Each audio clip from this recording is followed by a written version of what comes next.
யாழ் செம்மணியில் இதுவரை முன்னெடுக்கப்பட்ட அகழ்வின் போது மொத்தமாக 65 மனித எலும்பு தொகுதிகள் முழுமையாக அகழ்ந்து எடுக்கப்பட்டுள்ளன. யாழ்ப்பாணம் செம்மணி அகழ்வு பணிகள் யாழ்ப்பாணம் நீதவான் ஏ ஆனந்தராஜாவின் மேற்பார்வையில் இன்று முன்னெடுக்கப்பட்டது. தொல்பொருள் திணைக்களத்தின் பேராசிரியர் ராஜ் சோமதேவ தலைமையிலான குழுவினர், சட்ட வைத்திய அதிகாரி செல்லையா பிரணவன் முன்னிலையில் அகழ்வு பணி இடம்பெற்றது.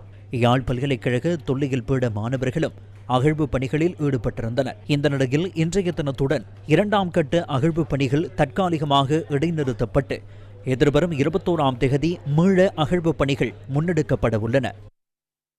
வரும் 15ஆம் தேதிக்கு முதல் தொல்லியல் பேராசிரியர் ராஜ் சோமதேவா அவர்களினால் 2ஆம் கட்ட அகழ்வு பணியின் பொழுது செய்யப்பட்ட செயற்பாட்டு அறிக்கை தொடர்பான விடயம் தொடர்பான ஒரு அறிக்கை ஒன்று வரும் 15ஆம் தேதிக்கு முன்னர் யாழ்ப்பாண நீதவான் நீதிமன்றத்தில் தாக்கல் செய்யப்படுவதற்கான ஒரு கட்டளை ஒன்று வழங்கப்பட்டிருக்குது. அதே நேரத்தில் மனித என்பு எச்சம் 25 பாடசாலை பையுடனும் அதே நேரத்தில் வேறு பல சான்று பொருட்களோடையும் அகழ்ந்து அந்த மனித எச்சம் தொடர்பான மனித எலும்பு ஆய்வு தொடர்பான அறிக்கையை சட்ட வைத்தியர் பிரணவன் செல்லையா அவர்களினால் வரும் 15ஆம் தேதிக்கு முன்னர் நீதிமன்றத்தில் தாக்கல் செய்யும்படி நீதவானினால் கட்டளை ஒன்று ஏற்படுத்தப்பட்டிருக்குது.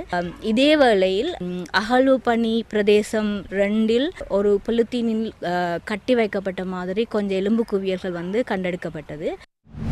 புதைகுழிகள் செம்மணி மாத்திரமல்ல, எங்கெங்கு இருக்கின்றது என்ற குற்றச்சாட்டுகள் முன்வைக்கப்படுகிறதோ அது மண்டைதீவாக இருக்கலாம், கொக்குளாயாக இருக்கலாம், மன்னாராக இருக்கலாம், துணுக்காயாக இருக்கலாம், ஏன் ஸ்ரீதர் தியேட்டரில் கூட புதைகுழி இருக்கின்றது என்று அண்மையிலே சமூக ஊடகங்களிலே கருத்துக்களை காணக்கூடியதாக இருந்தது. இவ்வாறான கருத்துக்களை முன்வைக்கின்றவர்களுக்கு நாங்கள் ஒரு விடயத்தினை தெளிவாக சொல்லிக்கொள்ள விரும்புகின்றோம். ஈழமக்கள் ஜனநாயக கட்சியோடு தொடர்பு பட்டு புதைகுழிகள் இருக்கின்றன என்ற கருத்துக்களை மக்கள் மத்தியிலே அரசியல் நோக்கங்களுக்காக பரவ விடுகின்றவர்களுக்கு ஒரு விடயத்தை நாங்கள் தெளிவாக சொல்லிக்கொள்ள விரும்புகின்றோம். குற்றச்சாட்டுக்களை முன்வைக்கின்ற யாரிடமாவது உரிய ஆதாரங்கள் இருக்குமாக இருந்தால் உரிய முறையிலே நீங்கள் அதற்கான முறைப்பாடுகளை கையளியுங்கள். எந்தவிதமான தோண்டுதல்களையும் எந்தவிதமான அகழ்வுகளையும் எந்தவிதமான விசாரணைகளையும் எதிர்கொள்வதற்கு ஈழமக்கள் ஜனநாயக கட்சி தயாராக இருக்கின்றது.